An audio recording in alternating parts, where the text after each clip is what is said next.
April ತಿಂಗಳ ಪ್ರಮುಖ ಪ್ರಚಲಿತ ಘಟನೆಗಳಲ್ಲಿ ಮೊದಲನೇ ಇಶ್ಯೂ ಬಂದ್ಬಿಟ್ಟು ಆಫೀಸ್ ಆಫ್ ಗವರ್ನರ್.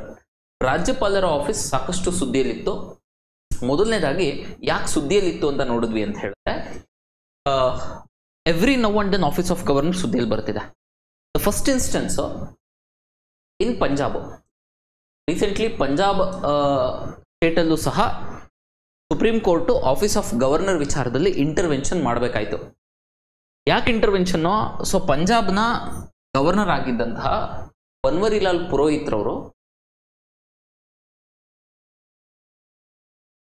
ಆ ರಾಜ್ಯದ ಮುಖ್ಯಮಂತ್ರಿಗಳಾದಂತಹ ಭಗವತ್ ಸಿಂಗ್ ಮಾನ್ ಅವ್ರಿಗೆ ಒಂದು ಕ್ವಶನ್ ಅನ್ನ ಕೇಳ್ತಾರೆ. ವಾಟ್ ವಾಸ್ ದಟ್ ಕ್ವಶನ್ ಅಂದ್ರೆ, ಪಂಜಾಬ್ ರಾಜ್ಯ ಸರ್ಕಾರ ಆ ರಾಜ್ಯದ 200 ಶಿಕ್ಷಕರನ್ನ ಅಂದ್ರೆ ವೈಸ್ ಪ್ರಿನ್ಸಿಪಲ್ಸ್ನ ಸಿಂಗಪುರ್ಗೆ ಟ್ರೈನಿಂಗಿಗೆ ಕಳಿಸಿರ್ತಾರೆ. ಪಂಜಾಬ್ನ governor Banwarilal Purohit on what qualification, on what grounds ನೀವು ಈ ಶಿಕ್ಷಕರನ್ನ ಆಯ್ಕೆ ಮಾಡಿ ಸಿಂಗಪುರಿಗೆ ಟ್ರೈನಿಂಗಿಗೆ ಕಳಿಸಿದ್ದೀರಾ ಅಂತ ಕೇಳಿದಾಗ the CM of Punjab could have answered, ನೋಡಿ sir this is what it has happened. Executive ಅಲ್ಲ, ಆನ್ಸರ್ ಮಾಡಬೇಕಿತ್ತು. But he will not answer. Instead Twitter ಅಲ್ಲಿ ಪೋಸ್ಟ್ ಹಾಕ್ತಾರೆ, ಅಥವಾ ಅವ್ರಿಗೆ in return they will ask on what qualifications are you the governor ಅಂತ ಹೇಳಿ. The governor got offend, Punjab governor. So ಆ ನಿಟ್ಟಿನಲ್ಲಿ ಅವರು ಆ ಕೋಪನ ಹೆಂಗೆ ತೋರಿಸಿದ್ರು ಅಂದರೆ, ಆಫ್ಟರ್ ಫ್ಯೂ ಡೇಸ್ ಪಂಜಾಬ್ನ ರಾಜ್ಯ ಸರ್ಕಾರ ಅಸೆಂಬ್ಲಿನ ಸಮನ್ ಮಾಡಿ ಅಂಡರ್ ಆರ್ಟಿಕಲ್ 174. ಯಾರಪ್ಪ ಸಮನ್ ಮಾಡೋದು? ಆ ರಾಜ್ಯದ ರಾಜ್ಯಪಾಲರು ಶಾಸಕಾಂಗವನ್ನ ಸಮನ್ ಮಾಡ್ತಾರೆ. ವಿಧಾನಸಭೆ they have to come and ಬಜೆಟ್ನ ಪಾಸ್ ಮಾಡಬೇಕು. ಯಾರು ಸಮನ್ ಮಾಡಬೇಕು? ಆರ್ಟಿಕಲ್ 174 ಪ್ರಕಾರ ಗವರ್ನರ್ ಸಮನ್ ಮಾಡಬೇಕು. Now the governor tells that ನನಗೆ ಲೀಗಲ್ ಅಡ್ವೈಸ್ ಬೇಕು, ನಾನು ಸಮನ್ ಮಾಡಲ್ಲ ಸೆಷನ್ ಅನ್ನ ಅಂತ ಹೇಳ್ತಾರೆ governor. What has to do? The CM went to the supreme court. Supreme court gave the verdict. What was the verdict? ಯಾವ article important ಅಂತ ನೋಡೋಣ. It was one. Another thing which happened, same thing in Tamil Nadu was 10 bills. Okay, ಮಸೂದೆ ಏನಾಗಬೇಕಪ್ಪ? ಮಸೂದೆಯನ್ನ ವಿಧಾನಸಭೆ pass ಮಾಡಿದಾಗ ರಾಜ್ಯಪಾಲರು ಸಹಿ ಹಾಕ್ತಾರೆ, ಅಥವಾ ಆ ಮಸೂದೆಯನ್ನ ರಾಷ್ಟ್ರಪತಿಗರಿಗೆ ಮೀಸಲಾಗಿಡ್ಬೋದು. ಅಂದರೆ ಈ can keep the bill for the consideration of the president. ಅವ್ರು ಸೈನ್ ಹಾಕಿದಾಗ this bill will become act. That's how the procedure is mentioned in the constitution.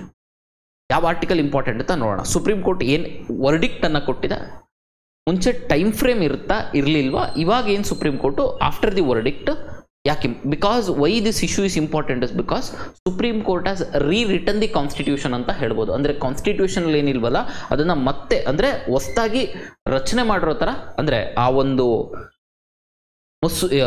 ಆರ್ಟಿಕಲಿಗೆ ಮಾತ್ರ, ಅಂದರೆ article 200. Okay, so will go there. ಹೋಗೋಣ. Act ಆಗುತ್ತೆ. ಸಾಕಷ್ಟು ಮಸೂದೆಗಳು ಇಲ್ಲಿ universities act ಇದ್ವು. Okay, fisheries universities act, agriculture university act, ಅಂದರೆ which was related to the appointment of the chancellor and vice chancellor. ಯಾರು ಚಾನ್ಸಲರ್ ಇರ್ತಾರೆ? ಗವರ್ನರ್ ಚಾನ್ಸಲರ್ ಇರ್ತಾರೆ. ಗವರ್ನರ್ ಬದಲು ಕೌನ್ಸಿಲ್ ಆಫ್ ಮಿನಿಸ್ಟರ್ಸ್ ಚಾನ್ಸಲರ್ ಇರ್ತಾರನ್ನ. So this was the amendment which was required. Obviously governor ಪವರ್ನ ತಗೋತಿದ್ದಾರೆ ಅಂತ ಹೇಳಿದ್ರೆ ಗವರ್ನರ್ ಸೈನ್ ಹಾಕೋದಕ್ಕೆ ಇಷ್ಟಪಡಲ್ಲ. ಸೊ 10 ಬಿಲ್ನ ಡ್ರ್ಯಾಗ್ ಮಾಡಿಕೊಂಡೇ ಬಂದರು. ಒಂದ್ಸತಿ ಪ್ರೆಸಿಡೆಂಟಿಗೆ ಕಳಿಸೋದು, it was the completely people ವಿಲ್ಸಿಗೆ ಸಪೋರ್ಟ್ ಮಾಡ್ತಿಲ್ಲ ಅಂತ ಹೇಳಿ ತಮಿಳುನಾಡು ಸರ್ಕಾರ ಸುಪ್ರೀಂ ಕೋರ್ಟ್ಗೆ ಹೋಯಿತು. ಸುಪ್ರೀಂ ಕೋರ್ಟು ವರ್ಡಿಕ್ಟನ್ನು ಕೊಟ್ಟಿದೆ. ಆ ನಿಟ್ಟಿನಲ್ಲಿ ಯಾವ್ಯಾವ ಪ್ರಮುಖ article the office of governor related ಅಂತ ಹೇಳಿ we shall C in detail. ಅದಾದಮೇಲೆ ಅಟ್ ಪ್ರೆಸೆಂಟ್ ಏನು ಚೇಂಜಸ್ ಮಾಡಿದೆ ಸುಪ್ರೀಂ ಕೋರ್ಟ್. ಸೊ ಮೊದಲನೇದಾಗಿ ಆರ್ಟಿಕಲ್ 153. ಫಸ್ಟ್ ಯಾವ್ಯಾವ ಆರ್ಟಿಕಲ್ ಇಂಪಾರ್ಟೆಂಟ್ ಅಂತ ನೋಡೋಣ. ಅದರಲ್ಲಿ ಏನು ಚೇಂಜಸ್ ಮಾಡಿದೆ. ಚೇಂಜಸ್ ಅನ್ನೋದಕ್ಕಿಂತ ಟೈಮ್ ಲಿಮಿಟ್ನ ಇಟ್ಟಿದೆ. ಅದು ಎಷ್ಟು ಟೈಮ್ ಲಿಮಿಟ್ಟು, ಯಾವುದಕ್ಕೋಸ್ಕರ ಟೈಮ್ ಲಿಮಿಟ್ಟು, ಮುಂಚೆ ಗವರ್ನರ್ದು ಏನು ಪವರ್ಸ್ ಇತ್ತು, ಈ ರಿವಾಲ್ವಲ್ಲಿ ಕ್ವೆಶನ್ಸ್ ಬರ್ತವೆ. ಸೊ ಆರ್ಟಿಕಲ್ 153 ಏನು ಹೇಳುತ್ತೆ? There shall be a governor for every state. Okay, ಪ್ರತಿಯೊಂದು ರಾಜ್ಯಕ್ಕೆ ಒಬ್ಬರು ರಾಜ್ಯಪಾಲರು ಇರ್ತಾರೆ. ಓಕೆ, ಪ್ರತಿ ಒಂದು ರಾಜ್ಯಕ್ಕೆ ರಾಜ್ಯಪಾಲ ಒಬ್ಬರೇ ಇರ್ತಾರೆ. ರಾಜ್ಯಪಾಲರು ಒಬ್ಬರೇ ಇರ್ತಾರೆ. ರಾಜ್ಯಪಾಲ ಹಾಗಿದ್ರೆ 2 ರಾಜ್ಯಗಳಿಗೆ ಒಬ್ಬರು ರಾಜ್ಯಪಾಲರು ಇರ್ಬೋದು. ಒರಿಜಿನಲ್ ಕಾನ್ಸ್ಟಿಟ್ಯೂಷನಲ್ಲಿ ಇರಲಿಲ್ಲ. 1956 ಅಲ್ಲಿ 7th ಕಾನ್ಸ್ಟಿಟ್ಯೂಷನಲ್ ಅಮೆಂಡ್ಮೆಂಟ್ ಮಾಡುವ ಮೂಲಕ 2 ಅಥವಾ 3 ರಾಜ್ಯಗಳಿಗೆ ಒಬ್ಬರೇ ರಾಜ್ಯಪಾಲರನ್ನ ನೇಮಕ ಮಾಡ್ಬೋದು ಅಂತ ಹೇಳಿ ಅಮೆಂಡ್ಮೆಂಟ್ ಆಯಿತು, ತಿದ್ದುಪಡಿ ಆಯಿತು. This was one thing. So ಇದು ಗೊತ್ತಿರಬೇಕು. 7th ಕಾನ್ಸ್ಟಿಟ್ಯೂಷನ್ ಅಮೆಂಡ್ಮೆಂಟ್ ಪ್ರಕಾರ 1956 ಅಲ್ಲಿ 2 ಅಥವಾ 3 ರಾಜ್ಯಗಳಿಗೆ ಒಬ್ಬರು ರಾಜ್ಯಪಾಲರು ಇರ್ಬೋದು ಅಂತ ಹೇಳಿ ತಿದ್ದುಪಡಿಯನ್ನು ತರಲಾಯಿತು. ಅದಾದಮೇಲೆ ಇನ್ನೊಂದು ಮೇಜರ್ ಇಂಪಾರ್ಟೆಂಟ್ ಆರ್ಟಿಕಲ್ ಯಾವುದಾಗುತ್ತೆ, ದಟ್ ಇಸ್ ಆರ್ಟಿಕಲ್ 163. ಇಲ್ಲಿ ಸುಪ್ರೀಂ ಕೋರ್ಟ್ ಏನು ಇಂಟರ್ವೆನ್ಷನ್ ಮಾಡಿ ಏನು ಹೇಳಿದೆ ಅಂತ. What does this article 163 tells? 163 ಏನು ಹೇಳುತ್ತೆ ಅಂತ ಹೇಳಿದ್ರೆ, ಈ ಗವರ್ನರ್ ಇರ್ತಾರಲ್ಲ, the governor shall act and aid and advice of the act on the aid and advice of the council of ministers. ಆ ಒಂದು ರಾಜ್ಯದ ಮಂತ್ರಿಮಂಡಲ ಏನಿರುತ್ತಲ್ಲ, ಆ ಮಂತ್ರಿಮಂಡಲ ಹೇಗೆ ಹೇಳುತ್ತೋ ಹಾಗೆ ಗವರ್ನರು ಹಿ ವಿಲ್ ಆಕ್ಟ್ ಅಂತ ಇದೆ. ಜೊತೆಗೆ if he feels some discretion which is mentioned in the constitution, ಅಂದರೆ ರಾಜ್ಯಪಾಲರ ವಿವೇಚನೆಗೆ ಸಂಬಂಧಪಟ್ಟಂತೆ ಈ ಒಂದು ಸಂವಿಧಾನದಲ್ಲಿ ಯಾವುದಾದ್ರೂ ಅಗತ್ಯತೆ ಬಿತ್ತು ಅಂತ ಹೇಳಿದ್ರೆ, ಅಂದರೆ ರಾಜ್ಯಪಾಲರ ವಿವೇಚನೆಗೆ ತಕ್ಕಂತೆ ಅವ್ರೇನಾದರೂ ಆಕ್ಟ್ ಮಾಡಬೇಕಂತ ಸಂದರ್ಭದಲ್ಲಿ ಅವರು ಕೌನ್ಸಿಲ್ ಆಫ್ ಮಿನಿಸ್ಟರ್ಸು ಕೊಟ್ಟಂತಹ ಅಡ್ವೈಸ್ನ ಕನ್ಸಿಡರ್ ಮಾಡ್ದಂಗೆ ಇರ್ಬೋದು. ಯಾಕೆಂದ್ರೆ ಅವರೇ ಎಕ್ಸಿಕ್ಯೂಟಿವ್ ಆಗಿರ್ತಾರೆ. ಹಾಗಾಗಿ I hope you got it. ಅಂದರೆ ಕೌನ್ಸಿಲ್ ಆಫ್ ಮಿನಿಸ್ಟರ್ಸ್ ಹೆಂಗೆ ಹೇಳ್ತಾರಲ್ಲ ಹಂಗೆ ರಾಜ್ಯಪಾಲರು ಆಕ್ಟ್ ಮಾಡ್ತಾರೆ, ಹಂಗೆ ಮಾಡಬೇಕು. ಅದಲ್ಲದೆ ಅವ್ರ ವಿವೇಚನೆಗೆ ಏನಾದರೂ ಸಂವಿಧಾನದಲ್ಲಿ ಮೆನ್ಷನ್ ಆಗಿರತಕ್ಕಂಥ ಅವ್ರ ವಿವೇಚನೆಗೆ ಇಂಪಾರ್ಟೆಂಟ್ ಅನ್ನಿಸ್ತು ಅಂತ ಹೇಳಿದ್ರೆ, ಅವ್ರಿಗೆ ಏನು ವಿವೇಚನೆ ಅನಿಸುತ್ತೆ, ಅವ್ರಿಗೆ ಡಿಸ್ಕ್ರಿಷನ್ ಏನು ಅನಿಸುತ್ತೆ, ಹಾಗೆ ಈ ಕ್ಯಾನ್ ಆಕ್ಟ್ ಅಂತ ಹೇಳಿ. What are those discretionary powers? ಯಾವುದು discretionary powers? Nowhere it is mentioned in the constitution ಯಾವ್ಯಾವ ಡಿಸ್ಕ್ರಿಷನರಿ ಪವರ್ಸ್ ಅಂತ ಕಾನ್ಸ್ಟಿಟ್ಯೂಷನ್ ಉಲ್ಲೇಖ ಮಾಡಿಲ್ಲ. ಎಕ್ಸಾಂಪಲ್ ಆರ್ಟಿಕಲ್ 356 ಇದೆಯಲ್ಲ sir, that is 356 president rule ಯಾವಾಗ ಇಂಪೋಸ್ ಮಾಡಬೇಕಂತ ಮಾತಾಡುತ್ತೆ. ಅಂದರೆ it will not talk explicitly about discretionary powers of the governor. ಹಾಗಿದ್ರೆ ಯಾರು ಡಿಸೈಡ್ ಮಾಡ್ತಾರೆ ಸರ್ ಡಿಸ್ಕ್ರಿಷನರಿ ಪವರ್ಸ್? ಸ್ಟೇಟ್ಮೆಂಟ್ಸ್ ಅಲ್ಲಿ ಆಗ್ತೋ ಕ್ವಶನ್. ಯಾರು ಡಿಸ್ಕ್ರಿಷನರಿ ಪವರ್ಸ್ ಡಿಸೈಡ್ ಮಾಡ್ತಾರೆ ಅಂದರೆ, according to article 163 the governor himself will decide the discretionary powers of him.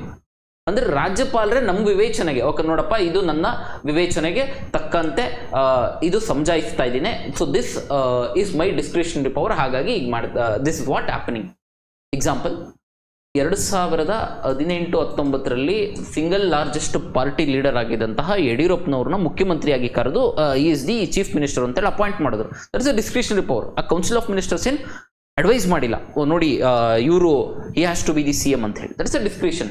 Majority ಇಲ್ಲ, 113 seat ಇರಬೇಕಲ್ಲ, ಇಲ್ಲ 113 ಸೀಟು ಅಂದ್ರೂ ಸಹ ಯಡಿಯೂರಪ್ಪನವ್ರನ್ನ ಮುಖ್ಯಮಂತ್ರಿಗಳಾಗಿ ಮಾಡಿದ್ರು. So this is the discretionary powers of the governor. ಅಂದರೆ ಸಿಂಗಲ್ ಲಾರ್ಜೆಸ್ಟ್ ಪಾರ್ಟಿ ಲೀಡರ್ ಯಾರಾದರೂ ಗೆದ್ದಿದ್ದಾರೆ, ಇವರು ಗವರ್ನಮೆಂಟ್ನ ಫಾರ್ಮ್ ಮಾಡಿಸ್ಬೋದು ಅಂತ ಹೇಳಿದ್ರೆ, ರಾಜ್ಯಪಾಲರಿಗೆ ಅನ್ನಿಸ್ತು ಅಂತ ಹೇಳಿದ್ರೆ ಅವ್ರನ್ನ ರಾಜ್ಯಪಾಲರು ಮುಖ್ಯಮಂತ್ರಿಗಳನ್ನಾಗಿ ನೇಮಕ ಮಾಡೋದು. That is the discretionary. ಹಾಗಿದ್ರೆ ಎಲ್ಲರೂ ಡಿಫೈನ್ ಆಗಿದೆ, discretionary powers is nowhere mentioned in the constitution. So article 163 important ಆಗುತ್ತೆ. ಆ ನಿಟ್ಟಿನಲ್ಲಿ ಡಿಸ್ಕ್ರಿಷನರಿ ಪವರ್ಸ್ ಎಲ್ಲೂ ಸಹ ಉಲ್ಲೇಖವಾಗಿಲ್ಲ ಕಾನ್ಸ್ಟಿಟ್ಯೂಷನ್ ಅಲ್ಲಿ. You should be knowing. ಯಾರು ಡಿಸೈಡ್ ಮಾಡ್ತಾರೆ ಡಿಸ್ಕ್ರಿಷನರಿ ಪವರ್ಸ್ನ? Governor himself. ಅವ್ರಿಗೆ ಯಾವ್ದು ಅನ್ಸುತ್ತೆ ಅದು ಡಿಸ್ಕ್ರಿಷನ್. ಸುಪ್ರೀಂ ಕೋರ್ಟ್ ಪಂಜಾಬ್ ಸರ್ಕಾರದ ವಿರುದ್ಧವಾಗಿ ಹೇಳ್ತಲ್ಲ, ಗವರ್ನರ್ಗೆ ಯಾವುದು ಡಿಸ್ಕ್ರಿಷನರಿ ಪವರ್ಸ್, ಸುಮ್ಮನೆ ಅವರು ಅನ್ನಿಸ್ತು ಅಂದಿದ ತಕ್ಷಣ ಡಿಸ್ಕ್ರಿಷನರಿ ಪವರ್ ಆಗಲ್ಲ. ಜನಗಳ ಪ್ರಾಮುಖ್ಯತೆ, ಅವರ ಅಭಿವೃದ್ಧಿಗೆ ಪ್ರಾಮುಖ್ಯತೆಯನ್ನು ಕೊಟ್ಟು ಆ ಸಂದರ್ಭದಲ್ಲಿ ಅವರ ಒಳಿತಿಗಾಗಿ ಸಂವಿಧಾನವನ್ನು ಉಳಿಸ್ಲಿಕ್ಕಂಥ ಸಂದರ್ಭದಲ್ಲಿ ಅವರ ಡಿಸ್ಕ್ರಿಷನರಿ ಪವರ್ಸ್ ಏನಾದರೂ ಜಸ್ಟಿಫೈ ಮಾಡುವಂಥದ್ದಿತ್ತು ಅಂತ ಹೇಳಿದ್ರೆ ದೋಸ್ ಆರ್ ಡಿಸ್ಕ್ರಿಷನರಿ ಪವರ್ಸ್. ಸುಮ್ಮನೆ ಅವ್ರಿಗೆ ಅನಿಸಿದ್ದೆಲ್ಲ ಡಿಸ್ಕ್ರಿಷನರಿ ಪವರ್ಸ್ ಆಗೋದಕ್ಕೆ ಆಗಲ್ಲ ಅಂತ ಹೇಳಿ.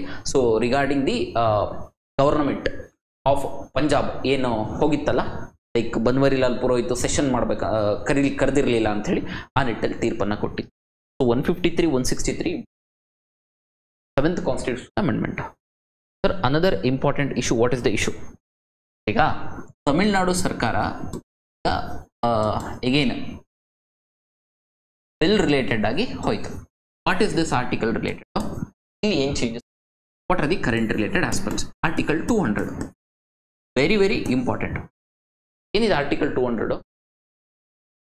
Article 200 talks about the assent to the bills. ಅಂದರೆ ರಾಜ್ಯಪಾಲರು ಮಸೂದೆಗೆ ಸಹಿ ಹಾಕುವ ಕುರಿತಾಗಿ ಆಪ್ಷನ್ಸ್ ಅನ್ನು ಕೊಡುತ್ತೆ. ಹಾಗಿದ್ರೆ ಏನು ಆಪ್ಷನ್ಸ್ ಇದೆ? ಆಪ್ಷನ್ಸ್ ಮೊದಲನೇದು, ಆ ಒಂದು ರಾಜ್ಯದ ವಿಧಾನಸಭೆ ಮಸೂದೆಯನ್ನು ಪಾಸ್ ಮಾಡಿ ಕಳಿಸಿದಾಗ ರಾಜ್ಯಪಾಲರು ಸೈನ್ ಹಾಕ್ಬೋದು, ಪುಟ್ ಅಸೆಂಟ್ ಆಪ್ಷನ್. ಓಕೆ, ಜೊತೆಗೆ ವಿತ್ ಹೋಲ್ಡ್ ಮಾಡ್ಬೋದು ಅಸೆಂಟ್, ಅಂದ್ರೆ ನಾನು ಸೈನ್ ಹಾಕಲ್ಲ ಅಂತ ಹೇಳ್ಬೋದು. With hold the asset. Proper ಆಗಿ ಕೇಳ್ರಿ, ಇಲ್ಲಿ ಇಂಪಾರ್ಟೆಂಟ್ ಇದೆ, ವೆರಿ ವೆರಿ ಇಂಪಾರ್ಟೆಂಟ್. ಸೊ ಒಂದು ಅಸೆಂಟ್ ಹಾಕ್ಬೋದು, ಒಂದು ವಿತ್ ಹೋಲ್ಡ್ ಮಾಡ್ಬೋದು ಅಸೆಂಟ್ನ. ಇನ್ನೊಂದು recommend the bill for the president consideration, ಅಂದ್ರೆ ರಾಷ್ಟ್ರಪತಿಗಳ ಕನ್ಸಿಡರೇಷನ್ಗೆ ಆ ಮಸೂದೆಯನ್ನ ಮೀಸಲಾಗಿ ಇಡ್ಬೋದು. Reserve the bill for the president. These are the 3 powers which is with the governor. ಎಷ್ಟು ಟೈಮಲ್ಲಿ ಅಸೆಂಟ್ ಹಾಕ್ಬೇಕು ಲಿಮಿಟ್ ಡಿಫೈನ್ ಮಾಡಿಲ್ಲ. ಎಷ್ಟೇ ಟೈಮಲ್ಲಿ ಹಾಕಬೇಕು ಅಂತ ಏನು ಶಲ್ ಗಿವ್ ದಿ ಅಸೆಂಟ್ ಅಂತ ಇದೆ, ಟೈಮ್ ಲಿಮಿಟ್ ಇಲ್ಲ. ಸರ್ ಎಷ್ಟು ತಿಂಗಳಲ್ಲಿ ನಾನು ಸೈನ್ ಹಾಕಲ್ಲ ಅಂತ ಹೇಳ್ಬೋದು, ಅಲ್ಲೂ ಟೈಮ್ ಲಿಮಿಟ್ ಇಲ್ಲ. ಸರ್ ಪ್ರೆಸಿಡೆಂಟಿಗೆ ಬಿಲ್ನ ರೀಕನ್ಸಿಡರ್ ಎಷ್ಟು ದಿನದಲ್ಲಿ ಇಡ್ಬೋದು, ಅದರಲ್ಲೂ ಸಹ ಟೈಮ್ ಲಿಮಿಟ್. ಇಲ್ಲಿ ಮೇಜರ್ ಚೇಂಜಸ್. Okay fine.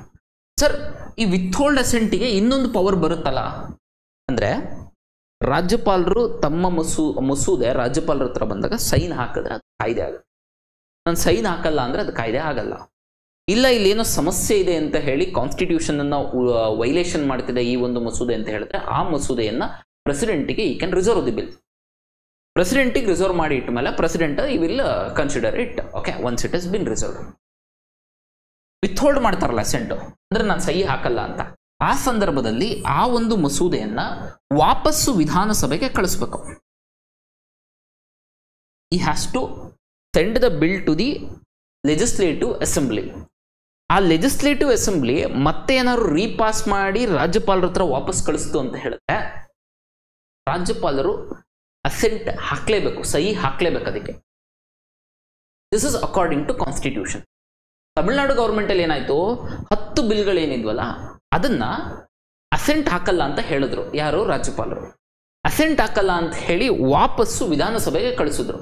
ವಾಪಸ್ ವಿಧಾನಸಭೆ ಕಳಿಸಿದಾಗ ಆ ಒಂದು ಮಸೂದೆಗಳನ್ನ ಮತ್ತೆ ಪಾಸ್ ಮಾಡಿ ವಿಧಾನಸಭೆ ಕಳಿಸ್ತು ರಾಜ್ಯಪಾಲರಿಗೆ. ಈ ಸಂದರ್ಭದಲ್ಲಿ ರಾಜ್ಯಪಾಲರು ಏನ್ ಮಾಡಬೇಕಿತ್ತು, ಸಹಿ ಹಾಕ್ಲೇಬೇಕಿತ್ತು. ಬಟ್ ರಾಜ್ಯಪಾಲರು ಸಹಿ ಹಾಕಲ್ಲ, ಅದನ್ನ ಪ್ರೆಸಿಡೆಂಟಿಗೆ ರಿಸರ್ವ್ ಮಾಡ್ತಾರೆ. ಬಿಲ್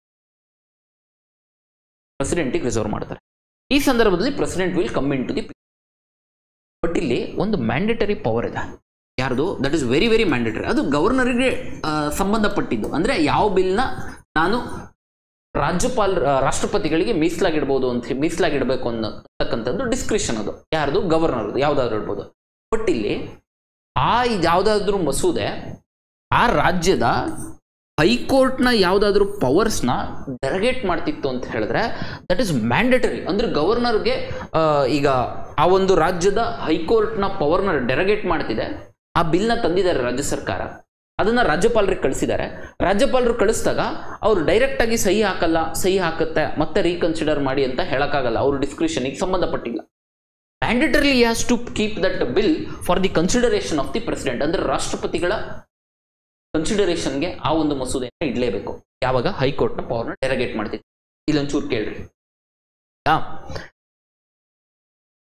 ವಿತ್ ಹೋಲ್ಡ್ ಮಾಡ್ತೀನಿ ಅಂತ ನಾನು ಓಪನ್ ಅಪ್ ಆಗಿ ಬಂದು ನೋಡಪ್ಪ ಈ ಮಸೂದೆಯಲ್ಲಿ ಸಮಸ್ಯೆ ಇದೆ, ನಾನು ಇದಕ್ಕೆ ಸಹಿ ಆಗ್ತಾ ಇಲ್ಲ, ಹಾಗಾಗಿ ನಾನು ವಾಪಸ್ ವಿಧಾನಸಭೆಗೆ ಕಳಿಸ್ತೀನಿ ಅಂತ ಹೇಳಿದ್ರು. ಇದೊಂದಿರಲಿ. ಅದಾದ್ಮೇಲೆ ಇಲ್ಲಿ ತಮಿಳುನಾಡುವಲ್ಲಿ ಏನಾಯ್ತು ಅಂತ ನೋಡೋಣ.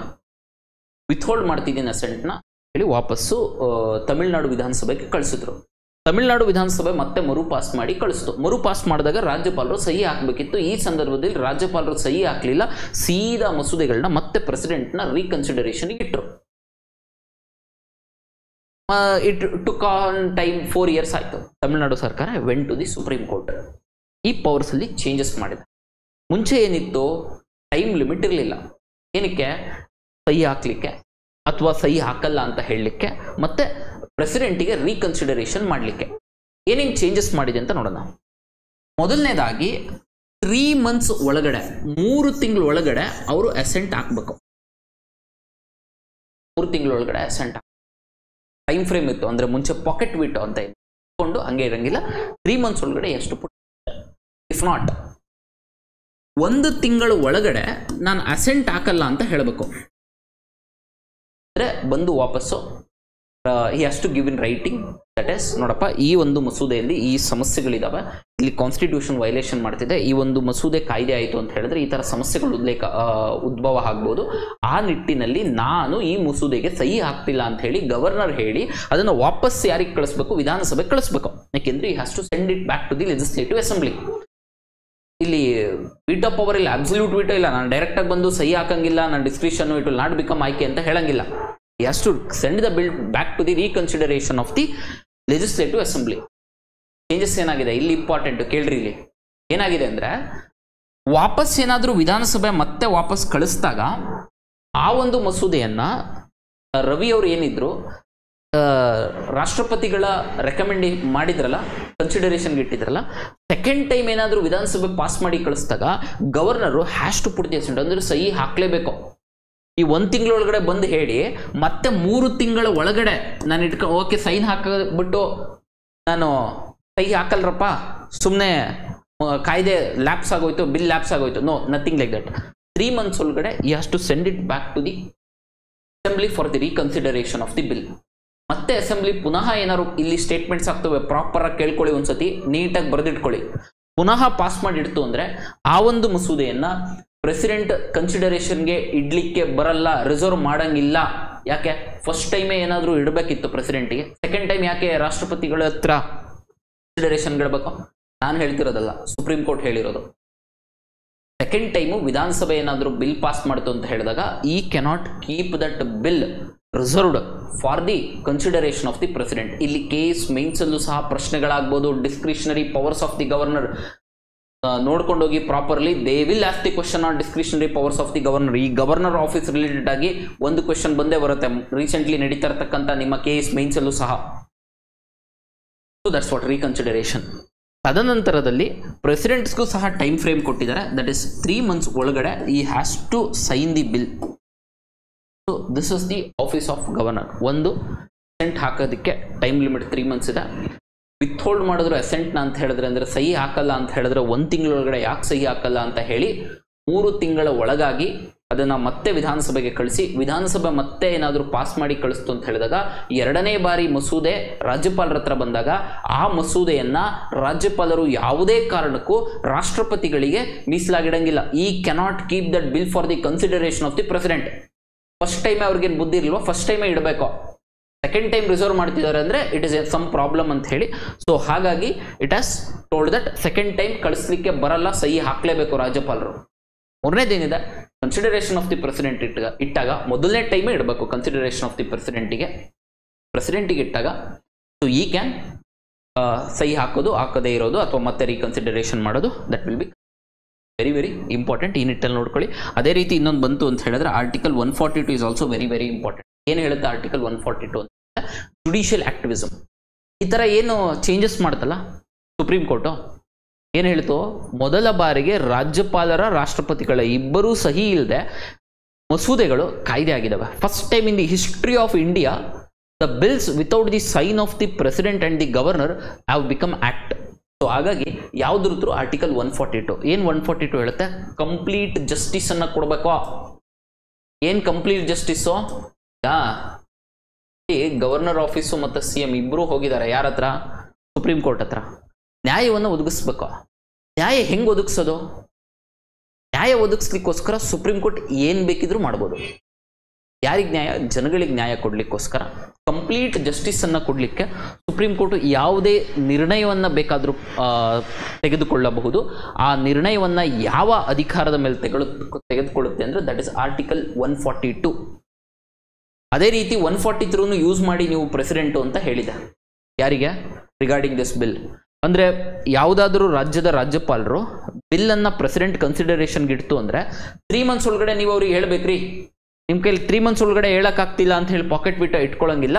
ನಿಮ್ಗೆ ಏನಾದರೂ ಸಮಸ್ಯೆ ಇದೆ ಈ ಮಸೂದೆಯಲ್ಲಿ ಅಂತ ಹೇಳಿಸಿದ್ರೆ ಅಂಡರ್ ಆರ್ಟಿಕಲ್ 143 ಸುಪ್ರೀಂ ಕೋರ್ಟಿನ ಮಾನ್ಯ ಭಾರತದ ಸರ್ವೋಚ್ಚ ನ್ಯಾಯಾಲಯದ ಸಜೆಷನ್ ಅನ್ನ ಬೇಕಿದ್ರೆ ತಗೋಬಹುದು. So 143 is important article. Article 142 is important. Article 200 time frames ಅನ್ನ ಇಟ್ಟಿದೆ. ಅಂದರೆ ಗವರ್ನರ್ ಯಾವುದೇ ರೀತಿಯಾಗಿ ಸಹ he cannot express its pocket veto or absolute veto on the bills. ಯಾವ ಬಿಲ್ಸು? ರಾಜ್ಯ ಸರ್ಕಾರ ಮಸೂದೆಯನ್ನು ಪಾಸ್ ಮಾಡಿ ಕಳಿಸಿರೋದು. So this is the issue of governor. So ಹಾಗಾಗಿ very very important. So you should know return the constitution ಅಂತ ಹೇಳಿ ಕೂಡ ಹೇಳ್ಬೋದು.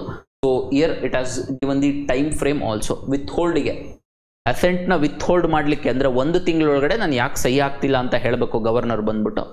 ಅದಾದ್ಮೇಲೆ 3 ತಿಂಗಳೊಳಗಡೆ ಅವ್ರು ಯಾಕೆ ಸಹಿ ಹಾಕಿಲ್ಲ ಅಂತ ಹೇಳಿ ಆ ರೀಸನ್ ಸಮೇತ ವಿಧಾನಸಭೆಗೆ ಕಳಿಸ್ಬೇಕು. ರೀಸನ್ ಸಮೇತ ವಿಧಾನಸಭೆ ಕಳಿಸಿದಾಗ ಆ ಒಂದು ವಿಧಾನಸಭೆ ಮತ್ತೆ ಮರುಪರಿಶೀಲನೆ ಮಾಡಿ ಆ ಒಂದು ಮಸೂದೆಯನ್ನ ಮತ್ತೆ ಪಾಸ್ ಮಾಡಿ ಕಳಿಸಿದ ಮೇಲೆ ಈ ಸಂದರ್ಭದಲ್ಲಿ ರಾಜ್ಯಪಾಲರು ಈ ಟೈಮಲ್ಲಿ ಯಾವುದೇ ಕಾರಣಕ್ಕೂ ಆ ಒಂದು ಮಸೂದೆಯನ್ನ ರಾಷ್ಟ್ರಪತಿಗಳಿಗೆ ಮೀಸಲಾಗಿ ಇಡೋದಕ್ಕೆ ಬರಲ್ಲ ಈ ಸಲ. According to supreme court verdict ಪ್ರಕಾರ, ಇವಾಗ ಕೊಟ್ಟಿರೋ ಪ್ರಕಾರ ಏನು ಮಾಡಬೇಕು, he has to sign the bill. Statements ಎಲ್ಲ ಆಗ್ತವೆ ಕ್ವಶನ್, ಒಂದು ಸ್ವಲ್ಪ ಕಾನ್ಸೆಪ್ಚುಯಲ್ ಕ್ಲಾರಿಟಿ ಇಟ್ಕೊಂಡು ಬರ್ಕೊಳ್ಳಿ. So that is the first issue. Hope you are clear with these things. ಎರಡನೇ ಇಶ್ಯೂ ಬಂದ್ಬಿಟ್ಟು regarding the same. Tamil Nadu government announces high level committee to strengthen state autonomy. ಅಂದರೆ ರಾಜ್ಯದ ಒಂದು ಅಧಿಕಾರವನ್ನು ಸ್ವಲ್ಪ ಸ್ಟ್ರೆಂತ್ ಮಾಡಲಿಕ್ಕೋಸ್ಕರ ಒಂದು ಸಮಿತಿಯನ್ನು ರಚನೆ ಮಾಡಿದೆ ತಮಿಳುನಾಡು ಸರ್ಕಾರ. A very high level committee under justice Joseph Kurian ಇವರ ಒಂದು ಅಧ್ಯಕ್ಷತೆಯ ಮೇಲೆ, ಜೋಸೆಫ್ ಕುರಿಯನ್ ಅವರ ಅಧ್ಯಕ್ಷತೆಯಲ್ಲಿ ತಮಿಳುನಾಡು ಸರ್ಕಾರ ಸಮಿತಿಯನ್ನು ರಚನೆ ಮಾಡಿದೆ. ಏನಕ್ಕೋಸ್ಕರ ಸಮಿತಿಯನ್ನು ರಚನೆ ಮಾಡಿದೆ? ಮೊದಲನೇದಾಗಿ ರಾಜಮನ್ನಾರ್ ಕಮಿಟಿ ಅಂತ ಹೇಳಿ ಫಸ್ಟ್ ಟೈಮು ತಮಿಳುನಾಡು ಸರ್ಕಾರ ಮಾಡಿತ್ತು. ಓಕೆ, ಏನಕ್ಕೋಸ್ಕರ ರಾಜಮನ್ನಾರ್ ಕಮಿಟಿಯನ್ನು ಮಾಡಿದ್ರು? ರಾಜಮನ್ನಾರ್ ಕಮಿಟಿಯನ್ನು ಸಹ ಈ ಒಂದು ಸ್ಟೇಟ್ ಅಟಾನಮಿ, ರಾಜ್ಯಗಳಿಗೆ ಅತಿ ಹೆಚ್ಚು ಅಧಿಕಾರವನ್ನು ಕೊಡ್ಲಿಕ್ಕೋಸ್ಕರ ರಾಜಮನ್ನಾರ್ ಕಮಿಟಿಯನ್ನ ಸ್ಥಾಪನೆ ಮಾಡಿತ್ತು ತಮಿಳುನಾಡು ಸರ್ಕಾರ. ಕೇಳ್ರಿ, ಜಸ್ಟಿಸ್ ಜೋಸೆಫ್ ಕುರಿಯನ್ ಬಿಟ್ಬಿಟ್ಟು ಸೀದಾ ಇದಕ್ಕೆ ಹೋಗಿದಾರಲ್ಲ, ಯಾವುದು ರಾಜಮನ್ನಾರ್ ಕಮಿಟಿಗೆ. ಫಸ್ಟ್ ಲುಕ್ ಇಯರ್, ಯಾವುದು ರಾಜಮನ್ನಾರ್ ಕಮಿಟಿ ನೋಡಮ್ಮ ಫಸ್ಟ್. ಅದಾದ್ಮೇಲೆ we shall try to understand justice Joseph Kurian committee. 1969ರಲ್ಲಿ ಏನು ಜಸ್ಟಿಸ್ ಜೋಸೆಫ್ ಕುರಿಯನ್ ಕಮಿಟಿಯನ್ನ ಸ್ಥಾಪನೆ ಮಾಡಿತ್ತು ತಮಿಳುನಾಡು ಸರ್ಕಾರ. ರಾಜ್ಯ ಸರ್ಕಾರಗಳಿಗೆ ಆದಷ್ಟು ಅಧಿಕಾರವನ್ನು ಕೊಡಬೇಕು, ಫೆಡರಲಿಸಮ್ ಸ್ಟ್ರಕ್ಚರ್ ಆಂಪರ್ ಆಗಬಾರ್ದು ಹೇಳಿ ಏನು ರೆಕಮೆಂಡ್ ಮಾಡಿತ್ತು ರಾಜಮನ್ನಾರ್ ಕಮಿಟಿ. ಅದಕ್ಕೋಸ್ಕರ ಸ್ಥಾಪನೆಗೊಂಡಿತ್ತು. ಈ ಕಮಿಟಿ ರೆಕಮೆಂಡೇಶನ್ಸ್ ಅನ್ನ ಇಂಪ್ಲಿಮೆಂಟ್ ಮಾಡಲಿಕ್ಕೋಸ್ಕರ ಯಾವ ಸಾಧ್ಯತೆಗಳಿದಾವೆ ಇಂಪ್ಲಿಮೆಂಟ್ ಮಾಡಲಿಕ್ಕೋಸ್ಕರ, ಅದಕ್ಕೋಸ್ಕರ justice Joseph Kurian committee appoint ಆಗಿದೆ. ಅದ್ರ ಜೊತೆಗೆ ಇನ್ಯಾವ ಕಮಿಟಿ ಶಿಫಾರಸು, ಅದ್ರ ಜೊತೆಗೆ ಸರ್ಕಾರಿಯ ಕಮಿಷನ್ ಅಂತ ಸ್ಟೇಟ್ ಮತ್ತು ಸೆಂಟರ್. ಈ 1969ನಲ್ಲಿ ಏನು Rajamannar committee state autonomy ಕೊಡ್ಲಿಕ್ಕೋಸ್ಕರ statements questions ಆಗ್ತವೆ. ಇಲ್ಲಿ justice Joseph Kurian committee appoint ಮಾಡಿರೋದ್ರಿಂದ ತಮಿಳುನಾಡು ಸರ್ಕಾರ ಏಪ್ರಿಲ್ ಮಂತ್ನಲ್ಲಿ. ರಾಜಮನ್ನಾರ್ ಕಮಿಟಿ ಯಾವ ವರ್ಷ ಆಗಿತ್ತು ಅಂತ ಕೇಳ್ಬೋದು. ರಾಜಮನ್ನಾರ್ ಕಮಿಟಿ ಯಾವ ವರ್ಷ ಆಗಿತ್ತು, you should be knowing properly. That is year ಕೂಡ ಗೊತ್ತಿರಬೇಕು. 1969ನಲ್ಲಿ ರಾಜಮನ್ನಾರ್ ಕಮಿಟಿ ಅಪಾಯಿಂಟ್ ಆಗಿತ್ತು. ರೆಕಮೆಂಡ್ ಮಾಡ್ತು, ಸೆಂಟ್ರಲ್ ಗವರ್ಮೆಂಟ್ ಕನ್ಸಿಡರೇ ಮಾಡಲಿಲ್ಲ ರೆಕಮೆಂಡೇಶನ್ಸ್. ತದನಂತರದಲ್ಲಿ ಸರ್ಕಾರಿಯ ಕಮಿಷನ್ನು 1983ಯಲ್ಲಿ, year important, match the following ಅಲ್ಲಿ ಇಯರ್ ಕೇಳ್ತಾನೆ. Rajamannar committee, Sarkaria commission, Punchhi commission ಅಂತ ಹೇಳಿ. ಯಾಕೆ ಈ ಕಮಿಷನ್ ಅನ್ನ ಕೇಳ್ತಾರೆ ಅಂತ ಹೇಳಿದ್ರೆ ರೀಸೆಂಟ್ಲಿ ಕರೆಂಟ್ ನ್ಯೂಸ್ ಅಲ್ಲಿ ಇದೆ ಸ್ಟೇಟ್ ಅಟಾನಮಿ ಕಮಿಟೀಸ್. ಹಾಗಾಗಿ ಸರ್ಕಾರಿ ಕಮಿಷನ್, ಅದಾದ್ಮೇಲೆ ಪುಂಚಿ ಕಮಿಷನ್ನು ಎರಡನ್ನು 2007ರಲ್ಲಿ ಅಪಾಯಿಂಟ್ ಮಾಡಲಾಯಿತು. ಸರ್ಕಾರಿಯ ಮತ್ತೆ ಪುಂಚಿ ಕಮಿಷನ್ನು ಕೇಂದ್ರ ಮತ್ತು ರಾಜ್ಯಗಳ ನಡುವೆ ರಿಲೇಷನ್ ಅನ್ನ ಗಟ್ಟಿ ಮಾಡಲಿಕ್ಕೋಸ್ಕರ ಏನೇನು ಶಿಫಾರಸನ್ನ ಕನ್ಸಿಡರೇಷನ್ ಮಾಡಬೇಕು ಅಂತಕ್ಕಂಥದ್ದು ಸರ್ಕಾರಿಯ ಮತ್ತೆ ಪುಂಚಿ. ರಾಜಮನ್ನಾರ್ ಕಮಿಟಿ ರಾಜ್ಯ ಸರ್ಕಾರಗಳಿಗೆ ಆದಷ್ಟು ಸ್ಟೇಟ್ ಅಟಾನಮಿಯನ್ನ ಕೊಡಬೇಕು ಅಂತಕ್ಕಂಥದ್ದು 1969. ಈ ಎಲ್ಲ ಕಮಿಟಿಯ ರೆಕಮೆಂಡೇಶನ್ಸ್ ಅನ್ನ ಇಂಪ್ಲಿಮೆಂಟ್ ಮಾಡಬೇಕು. ಯಾವ ಚಾನ್ಸಸ್ ಅಲ್ಲಿ ಇಂಪ್ಲಿಮೆಂಟ್ ಮಾಡಬೇಕಂತ ಹೇಳಿ 2025ರಲ್ಲಿ justice Joseph Kurian committee appoint ಆಗಿದೆ. ಬೇರೆ ಇನ್ನೇನನ್ನ ಇಂಪ್ಲಿಮೆಂಟ್ ಮಾಡ್ಲಿಕ್ಕೋಸ್ಕರ ಅಂತ ಹೇಳಿದ್ರೆ ಜಸ್ಟಿಸ್ ಜೋಸೆಫ್ ಕುರಿಯನ್ ಕಮಿಟಿ ಯಾರ್ಯಾರಿದ್ದಾರೆ ಮೆಂಬರ್ಸು? ಅಶೋಕ್ ವರ್ಧನ್ ಶೆಟ್ಟಿ ಎರಡನೇವರು. ಮೊದಲನೇವರು ಚೇರ್ಮನ್ ಬಂದು ಜಸ್ಟಿಸ್ ಜೋಸೆಫ್ ಕುರಿಯನ್, ಮೂರನೇವ್ರು ಬಂದು ನಾಗನಾಥನ್ ಅವರು. ಓಕೆ, ಸೊ ಮೊದಲನೇವರು ಜಸ್ಟಿಸ್ ಜೋಸೆಫ್ ಕುರಿಯನ್, ಎರಡನೇವರು ಅಶೋಕ್ ವರ್ಧನ್, ಮೂರನೇವರು ನಾಗನಾಥನ್. ಇವರು ಸಹ ಸ್ಟೇಟ್ ಪ್ಲಾನಿಂಗ್ ಕಮಿಷನ್ ಅಧ್ಯಕ್ಷರಾಗಿದ್ದರು ನಾಗನಾಥನ್ ಅವರು. ಇವರು 3 ಜನರ ಸಮಿತಿಯನ್ನ ರಾಜಮನ್ನಾರ್ ಕಮಿಟಿ, ಸರ್ಕಾರಿಯ ಕಮಿಷನ್ ಮತ್ತು ಕಮಿಷನ್ ಏನೇನು ರೆಕಮೆಂಡ್ ಮಾಡಿತ್ತು ಅದನ್ನ ಇಂಪ್ಲಿಮೆಂಟ್ ಮಾಡಬೇಕು. ಅದೇ ರೀತಿಯಲ್ಲಿ ರಾಜ್ಯಗಳಿಗೆ ಅತಿ ಹೆಚ್ಚು ಅಟಾನಮಿಯನ್ನ ಕೊಡಬೇಕು. ಜೊತೆಗೆ 42ನೇ ತಿದ್ದುಪಡಿಯ ಮೂಲಕ 42nd ಅಮೆಂಡ್ಮೆಂಟ್ ಅಲ್ಲಿ 5 ಲಿಸ್ಟ್ಸ್ ಏನಿದ್ದು, 5 ಸಬ್ಜೆಕ್ಟ್ಸ್ ಏನಿದ್ವು ಅವನ್ನ ಸ್ಟೇಟ್ ಲಿಸ್ಟ್ ಇಂದ ಕನ್ಕರೆಂಟ್ ಲಿಸ್ಟಿಗೆ ಹಾಕಿರ್ತಾರೆ. From what? State list to concurrent list. ಯಾವ್ಯಾವುದು? Education, forest, protection of wild animals and birds, administration of justice. ಈ 5 ಸಬ್ಜೆಕ್ಟ್ಸ್ಗಳನ್ನ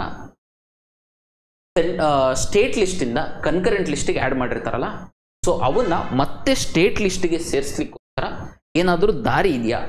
on what grounds we can add it back to the state list? ಈ ಒಂದು recommendation ಮಾಡಲಿಕ್ಕೋಸ್ಕರ we have got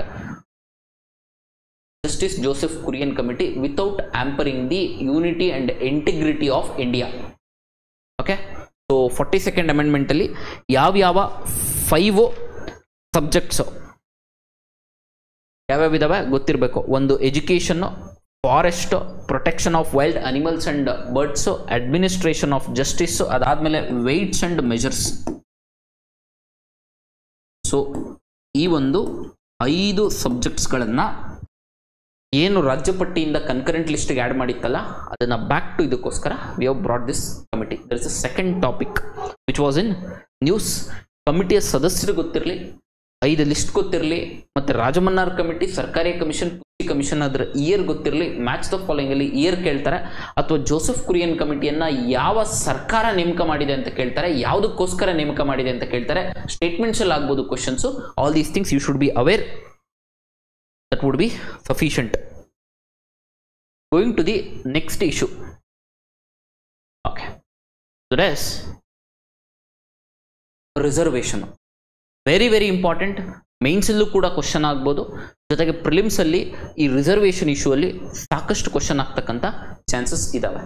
ಹಾಗಿದ್ರೆ first what is reservation, ಜೊತೆಗೆ ಎಲ್ಲಿಂದ start ಆಯಿತು, reservation ಏನು ಸಮಸ್ಯೆ, ಆ ಒಂದು ಬ್ಯಾಕ್ ಡ್ರಾಪ್ ಅಲ್ಲಿ ಯಾವುದಾದ್ರೂ ಕೇಸಸ್ ಇದೆಯಾ, ಕೇಸಸ್ ಇಂಪಾರ್ಟೆಂಟ್ ಏನು, ಅದೆಲ್ಲವನ್ನ ಚರ್ಚೆ ಮಾಡ್ತಾ ಬರೋಣ.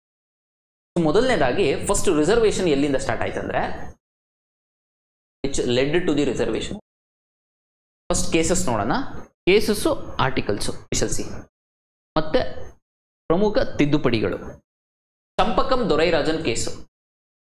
Where did this reservation start? Was from Champakam Dorai Rajan case.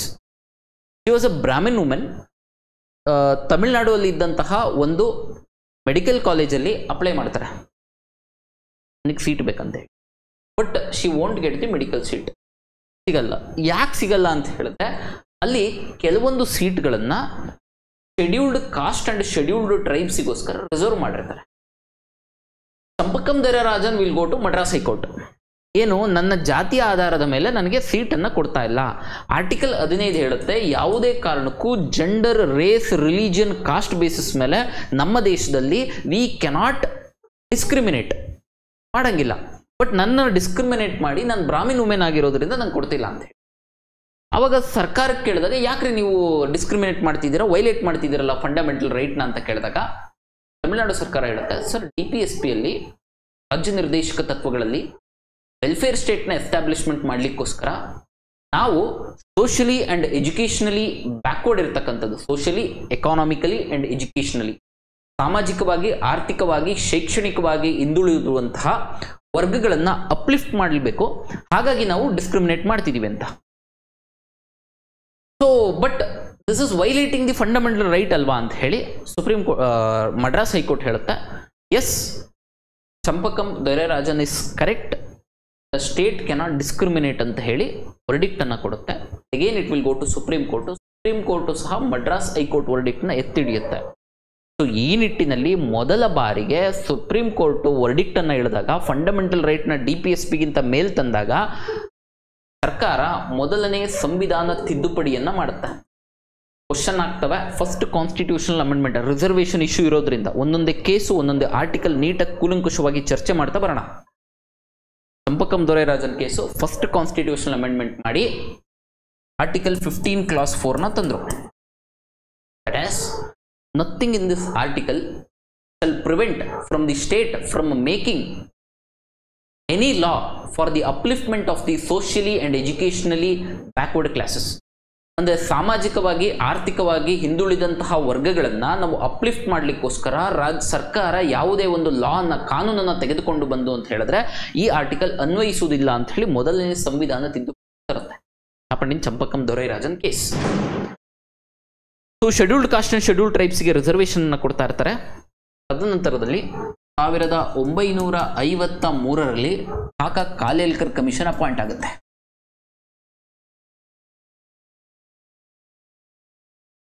What is the reservation issue?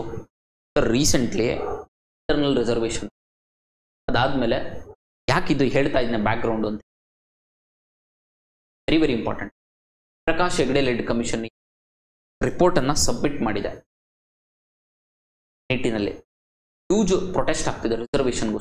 ಯಾಕೆ ಆಗ್ತಿದೆ ಅಂತ ಹೇಳಿದ್ರೆ ಅಲ್ಲಿ ಒಕ್ಕಲಿಗ ಮತ್ತು ಲಿಂಗಾಯತ ಸಮುದಾಯವನ್ನ ಏನು 32ರಿಂದ 33% ಎಷ್ಟು ಪಾಪ್ಯುಲೇಷನ್ ಇತ್ತು ಮುಂಚೆ ಅಂತಕ್ಕಂಥದ್ದಿದೆ, ಅದನ್ನ 21.3% ಇದ್ದಾರೆ. ಅಂದ್ರೆ ಒಕ್ಕಲಿಗ ಮತ್ತು ಲಿಂಗಾಯತರು ಇಬ್ರು ಸೇರಿ ಪಾಪ್ಯುಲೇಷನ್ ಕಮ್ಮಿ ಇದೆ. ಪಾಪ್ಯುಲೇಷನ್ ಕಮ್ಮಿ ಇರೋದ್ರಿಂದ ಅಟ್ ಪ್ರೆಸೆಂಟ್ 32% ಏನು ರಿಸರ್ವೇಷನ್ ಇದೆ. ಯಾರಿಗೆ? ಬ್ಯಾಕ್ವರ್ಡ್ ಕ್ಲಾಸಸ್ಗೆ, OBCಗಳಿಗೆ. ಅದನ್ನ 51% ಇನ್ಕ್ರೀಸ್ ಮಾಡಿ ರಿಸರ್ವೇಷನ್ ಕೊಡ್ತೀವಿ. 51% ಇನ್ಕ್ರೀಸ್ ಮಾಡಿದಾಗ ಇವರ ಪಾಪ್ಯುಲೇಷನ್ ಕಡಿಮೆ ಇದೆ ಅಂತ ತೋರಿಸ್ತಿರೋದ್ರಿಂದ ಇವರುಗಳಿಗೆ ಇಂಜಸ್ಟಿಸ್ ಆಗುತ್ತೆ ಅಂತ they are opposing. It's a issue again survey ಹೆಂಗ್ ಬಂದಿರುತ್ತೆ ಆ ನಿಟ್ಟಿನಲ್ಲಿ ಕ್ರಮವನ್ನು ತೆಗೆದುಕೊಳ್ಳುವಂಥ ಸನ್ನಿವೇಶಗಳು ಬರ್ತವೆ. So this is the issue. ಹಾಗಾಗಿ OBC ರಿಸರ್ವೇಷನ್ ಎಲ್ಲಿಂದ ಸ್ಟಾರ್ಟ್ ಆಯಿತು, ಇಂಪಾರ್ಟೆಂಟ್ ಕೇಸಸ್ ಯಾವುದು, ತಿದ್ದುಪಡಿಗಳು ಯಾವುದು, ಆರ್ಟಿಕಲ್ ಯಾವುದು, ಅವೆಲ್ಲ ಪ್ರಮುಖವಾಗಿ ಇಂಪಾರ್ಟೆಂಟ್ ಆಗ್ತವೆ. ಸೊ ಆ ನಿಟ್ಟಿಗೆ ಹೋಗೋದಕ್ಕಿಂತ ಮುಂಚೆ 1953ರಲ್ಲಿ ಮೊದಲನೇದಾಗಿ ಕಾಕಾ ಕಾಲೇಲ್ಕರ್ ಕಮಿಷನ್ ಅಪಾಯಿಂಟ್ ಆಗುತ್ತೆ. Also known as first backward class commission. ಈ ಒಂದು ರೆಕಮೆಂಡೇಶನ್ಸ್ನ ಸೆಂಟ್ರಲ್ ಗವರ್ಮೆಂಟ್ ಏನು ಕನ್ಸಿಡರ್ ಮಾಡಲ್ಲ. ಯಾವುದು? Backward class commission ರೆಕಮೆಂಡೇಶನ್ಸ್ನ.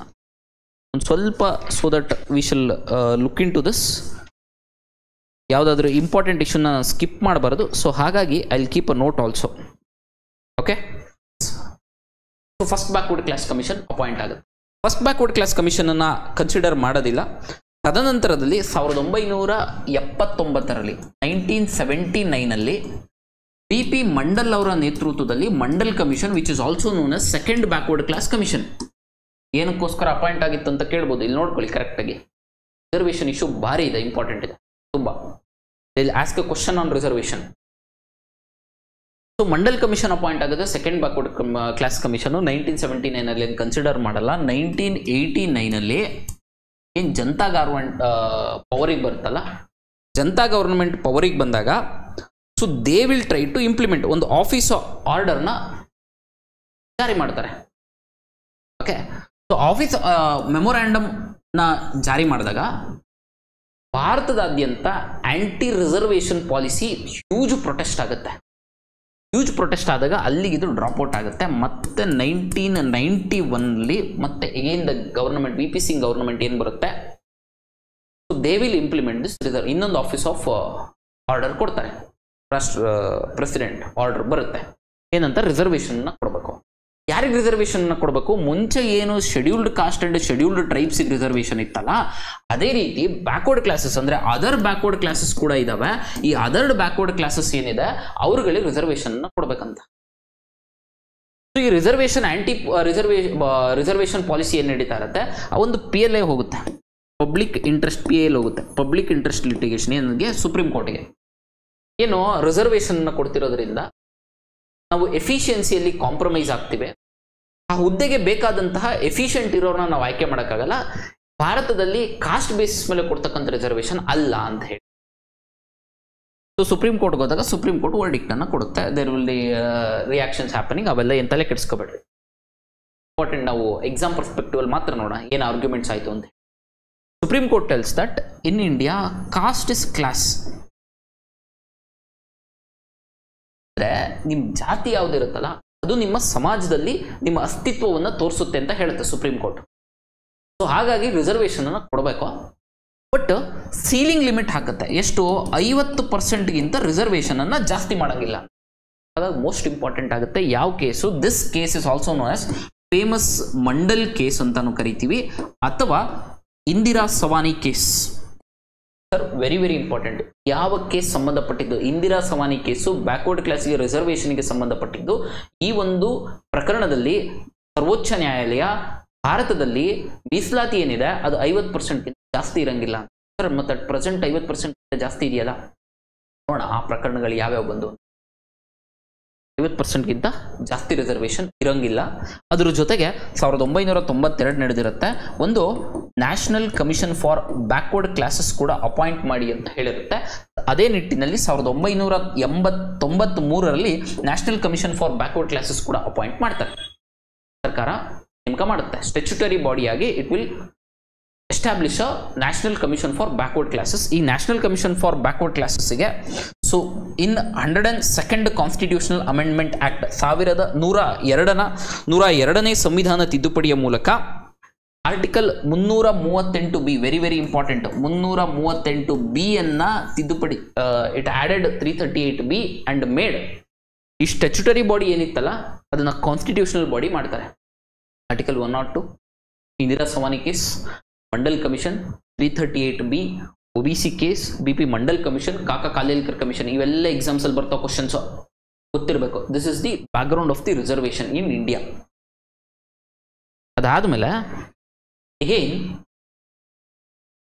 ಈ Andhra ಪ್ರದೇಶಲ್ಲಿ internal ರಿಸರ್ವೇಷನ್ಗೆ ಸಂಬಂಧಪಟ್ಟಿತ್ತು.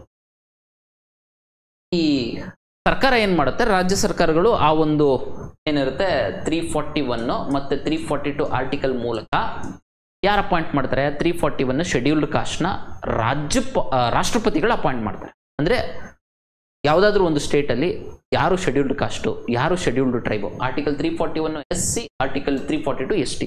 Who will appoint, who will ಅಂದ್ರೆ ಐಡೆಂಟಿಫೈ ಅಂತ ಹೇಳಿದ್ರೆ president on the recommendations of the governor.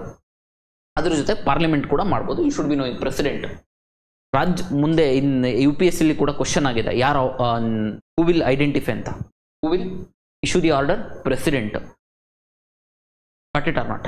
Parliament ಮಾಡ್ಬೋದಾ? ಪಾರ್ಲಿಮೆಂಟು ಮಾಡ್ಬೋದು. ರಾಜ್ಯದಿಂದ ರಾಜ್ಯಕ್ಕೆ ಕರ್ನಾಟಕದಲ್ಲಿ ಇರತಕ್ಕಂಥ ಶೆಡ್ಯೂಲ್ಡ್ ಕಾಸ್ಟ್ ಲಿಸ್ಟ್ ಬೇರೆ, ಆಂಧ್ರ ಪ್ರದೇಶದಲ್ಲಿ ಇರತಕ್ಕಂಥ ಶೆಡ್ಯೂಲ್ಡ್ ಕಾಸ್ಟ್ ಲಿಸ್ಟ್ ಬೇರೆ ಬೇರೆ ಬೇರೆ ಆಗ್ಬೋದಾ? ಆಗ್ಬೋದು ಬೇರೆ ಬೇರೆ. ಆ ಒಂದು ರಾಜ್ಯಕ್ಕೆ ಸೀಮಿತವಾಗಿ ಮಾತ್ರ ರಾಷ್ಟ್ರಪತಿಗಳು ಐಡೆಂಟಿಫೈ ಮಾಡ್ತಾರೆ. These are scheduled caste and scheduled tribes ಅಂತ ಹೇಳಿ. 341, 342. ಇನ್ನೊಂದು 342A ಬಂದ್ಬಿಟ್ಟು again it was added in 102nd constitutional amendment act. ಏನು OBCಗಳನ್ನು ಸಹ ಸೇಮ್ ಪ್ರೊಸೀಜರ್, ಏನಿಲ್ಲ SC ST ಮತ್ತೆ OBC. This is what. Sir AP ಯಾಕೆ ಹೇಳ್ತಾ ಇದ್ದೀರಾ? ಶೆಡ್ಯೂಲ್ಡ್ ಕಾಸ್ಟ್ ಏನು ಅಪಾಯಿಂಟ್ ಮಾಡಿರ್ತಾರಲ್ಲ, ಮೋಸ್ಟ್ ಇಂಪಾರ್ಟೆಂಟ್ ರಿಸರ್ವೇಷನ್ ಇಶ್ಯೂಸ್ ಇದ್ರ ಸುತ್ತಾನೆ ಸುತ್ತುತ್ತಾ ಇರ್ತವೆ. EV ಚಿನ್ನಯ್ಯ ಅಂತ ಹೇಳಿ he will go to the supreme court. ಏನು ಶೆಡ್ಯೂಲ್ಡ್ ಕಾಸ್ಟ್ ಅಲ್ಲಿ ಸಪರೇಟ್ ಬೇರೆ ಬೇರೆ ಜಾತಿಗಳೇನಿದೆ, ಉಪಜಾತಿಗಳು, ಅವ್ರಿಗೆ ಸಪರೇಟ್ ಆಗಿ ಇಂಟರ್ನಲ್ ರಿಸರ್ವೇಷನ್ ಅನ್ನ ಮಾಡ್ತಾ ಇದ್ದಾರೆ. ಮಾಲಾ ಕಮ್ಯುನಿಟಿ ಇವ್ರು ರೆಪ್ರೆಸೆಂಟ್ ಮಾಡಿಲ್ಲ, ಸೊ ಹಾಗಾಗಿ ಇಂಟರ್ನಲ್ ರಿಸರ್ವೇಷನ್ ಅನ್ನ ಕೊಡ್ತಾ ಇದ್ದಾರೆ. EV Chinnaiah versus state of Andhra Pradesh ಕೇಸಲ್ಲಿ ವೆರಿ ವೆರಿ ಇಂಪಾರ್ಟೆಂಟ್ ಆಗುತ್ತೆ. ಇಂಟರ್ನಲ್ ರಿಸರ್ವೇಷನ್ ಎಲ್ಲ ಕಡೆ ನ್ಯೂಸ್ ಅಲ್ಲಿ ಇದೆ. EV Chinnaiah versus state of Andhra Pradesh ಕೇಸಲ್ಲಿ ಸುಪ್ರೀಂ ಕೋರ್ಟ್ ಹೇಳುತ್ತೆ ಯು ಕ್ಯಾನಾಟ್ ಇಂಟರ್ನಲಿ ಕ್ಲಾಸಿಫೈ, ಅಂದ್ರೆ ಒಳ ಮೀಸಲಾತಿಯನ್ನ ಕೊಡ್ಲಿಕ್ಕೆ ಬರೋದಿಲ್ಲ ಅಂತ ಹೇಳಿ.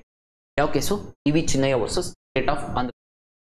ಮತ್ತೆ ಇವಾಗ ಕೊಡ್ತಿದಾರಲ್ಲ internal reservation, that is Davinder Singh versus state of Punjab. ಮತ್ತೆ ಸುಪ್ರೀಂ ಕೋರ್ಟ್ ಅದನ್ನ ಮರುಪರಿಶೀಲನೆ ಮಾಡಿ ಆ ಒಂದು ತೀರ್ಪನ್ನ Davinder Singh versus state of Punjab ಅಲ್ಲಿ ಇಂಟರ್ನಲ್ ರಿಸರ್ವೇಷನ್ ಮಾಡಬೇಕು.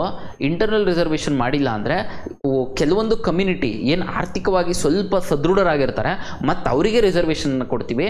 ನಾವು ಜಸ್ಟಿಸ್ ಕೊಡ್ತಿರ್ತಕ್ಕಂತಹ ಯಾವ ಒಂದು ನಮ್ಮ ಉದ್ದೇಶ ಏನಿದೆ ರಿಸರ್ವೇಷನ್ ಕೊಡ್ತಿರೋದು ಜಸ್ಟಿಸ್ ಮಾಡಬೇಕಂತ, ಅವರಿಗೆ ಅದನ್ನು ಮುಟ್ಟೋದೇ ಇಲ್ಲ. ಹಾಗಾಗಿ internal reservation is very very important. Supreme court ತೀರ್ಪನ್ನು ಕೊಡುತ್ತೆ. Davinder Singh versus state of Punjab, EV Chinnaiah versus state of Andhra Pradesh. EV Chinnaiah versus state of Andhra Pradesh internal reservation, Davinder Singh versus state of Punjab ಅಲ್ಲಿ ಇಂಟರ್ನಲ್ ರಿಸರ್ವೇಷನ್. 341, 342, 342A ಪ್ರಮುಖವಾಗಿ ಪ್ರಕರಣಗಳು. ಪ್ರೆಸೆಂಟ್ ಇಶ್ಯೂಸ್ ಏನಾಗಿದೆ, you know what are the things which are happening.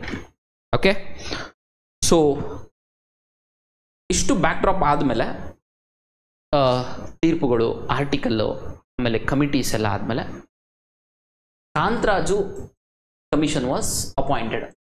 ಏನಕ್ಕೆ Kantharaju commission appoint ಆಗಿದ್ದು? Again ಏನು 342A ಪ್ರಕರಣದಲ್ಲಿ backward classes OBCನ ಕರ್ನಾಟಕದಲ್ಲಿ OBCನ recognise ಮಾಡಿ ಅವರಿಗೆ ರಿಸರ್ವೇಷನ್ನ ಕೊಟ್ಟಿತ್ತಲ್ಲ ಕಾಂತರಾಜು ಕಮಿಷನ್ 2015. ಅಟ್ ಪ್ರೆಸೆಂಟು ಮತ್ತೆ ಜಾತಿ ಜನಗಣತಿಯನ್ನು ಮಾಡಿ ಕಾಂತರಾಜು ಅವರ ಅಧ್ಯಕ್ಷತೆಯಲ್ಲಿ ಕಾಂತರಾಜು ಅವರ ಅಧ್ಯಕ್ಷತೆಯಲ್ಲಿ 2015ರಲ್ಲಿ ಸರ್ವೆ ಆಗಿತ್ತು. ಜಯಪ್ರಕಾಶ್ ಹೆಗಡೆ ಅವರ ನೇತೃತ್ವದಲ್ಲಿ ಪ್ರಸ್ತುತವಾಗಿ ಇವರು ಆ ಒಂದು ಸರ್ವೆಯನ್ನು ಸಬ್ಮಿಟ್ ಮಾಡಿದ್ದಾರೆ. ಸಬ್ಮಿಟ್ ಮಾಡಿ ಅಟ್ ಪ್ರೆಸೆಂಟು ಏನು 32% ಆಫ್ ದಿ ರಿಸರ್ವೇಷನ್ ಇತ್ತು, ಯಾರಿಗೆ? OBCಗೆ 32% ಆಫ್ ದಿ ರಿಸರ್ವೇಷನ್ ಏನಿತ್ತು OBCಗೆ, ಅದನ್ನು 51% ಇನ್ಕ್ರೀಸ್ ಮಾಡಬೇಕು. Recommendation. There has been huge protest discussions which are going on. But ಈ ಕಮಿಟಿ ರೆಕಮೆಂಡೇಶನ್ಸ್ ಎಷ್ಟು ಪರ್ಸೆಂಟ್ ಅಂತ ಗೊತ್ತಿರಲಿ ಅಷ್ಟೇ. OBCಗೆ ಎಷ್ಟು ರಿಸರ್ವೇಷನ್? OBC ಬ್ಯಾಕ್ ಡ್ರಾಪ್ ನಿಮಗೆ OBC ಬ್ಯಾಕ್ ಡ್ರಾಪ್ ಅಲ್ಲಿ ಪ್ರಮುಖ ತಿದ್ದುಪಡಿಗಳು ಗೊತ್ತಾಗಿದ್ದಾವೆ. ಯಾವುದು? ಮೊದಲನೇ ತಿದ್ದುಪಡಿ ಏನು ಬಂತು ಅದೆಲ್ಲ ಮಂಡಲ್ ಕೇಸ್ ಗೊತ್ತಾಗಿದೆ. ಮಂಡಲ್ ಕೇಸಲ್ಲಿ ಏನು ಹೇಳ್ತು? 50%ಗಿಂತ ಜಾಸ್ತಿ ದಾಟಂಗಿಲ್ಲ ಅಂತ ಹೇಳ್ತು. 50%ಗಿಂತ ಜಾಸ್ತಿ ದಾಟಂಗಿಲ್ಲ ಅಂದಾಗ Tamil Nadu reservation bill that is 76th constitutional amendment ಮಾಡಿ 69% ರಿಸರ್ವೇಷನ್ ಕೊಟ್ಟರು. ಹಾಗಾಗಿ ಇದನ್ನ 9th ಶೆಡ್ಯೂಲಲ್ಲಿ ಹಾಕ್ಬಿಟ್ಟಿದ್ರು. ಸೊ ಇಲ್ಲೊಂದು ಸ್ವಲ್ಪ ಗೊತ್ತಿರಲಿ, ಯಾವುದು? 76th constitution amendment act 69% reservation 9th schedule. Sir 9th ಶೆಡ್ಯೂಲ್ಗೆ ಯಾಕೆ ಹಾಕಿದ್ರು? 9th ಶೆಡ್ಯೂಲ್ಗೆ ಹಾಕಿದ್ರು ಅಂತ ಹೇಳಿದ್ರೆ ಆ ಕಾನೂನನ್ನು ಸುಪ್ರೀಂ ಕೋರ್ಟ್ ಕ್ವಶನ್ ಮಾಡಕ್ಕೆ ಬರಲ್ಲ.